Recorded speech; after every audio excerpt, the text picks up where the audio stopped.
प्रतिक्रिया आमची आनंदाची आहे. अतिशय मोठा आनंद आहे आम्हाला की महाराष्ट्रामध्ये महाविकास आघाडीला खूप मोठं यश मिळालेलं आहे आणि ज्या पद्धतीने काम केले सगळ्यांनी, सर्व आघाडी म्हणून, इंडिया अलायन्स म्हणून एकत्रित सर्व कार्यकर्त्यांनी काम केलं.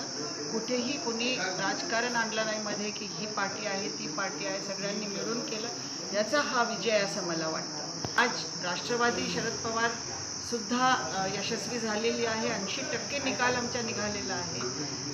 10 पैकी 8 कॅन्डिडेट निवडून आले आणि 2 जे आहे ते पण निवडून येण्यासारखेच होते. आम्हाला थोडंसं दुःख आहे की ते 2 कॅन्डिडेट निवडून येऊ शकले नाही. त्यांनी खूप मेहनत केली, ते योग्य होते. पण तरी चला, ही निवडणूक आहे. 100% यश जरी नाही मिळाला तरी खूप मोठा यश आहे आणि महाराष्ट्रामध्ये लोकांनी दाखवून दिलेलं आहे की गद्दारी आम्हाला चालत नाही आहे. आम्हाला एक स्टेबल गव्हर्नमेंट पाहिजे आहे आणि म्हणून महाराष्ट्राचा निकाल हे ऐतिहासिक आहे. त्यांनी चुकीचा निर्णय घेतला होता. महाडाहून ते निवडून होऊ शकले असते असं मला वाटतं. तर आता ते झाला जे झाला, पण त्यांचा निर्णय चुकला असं मला वाटतं.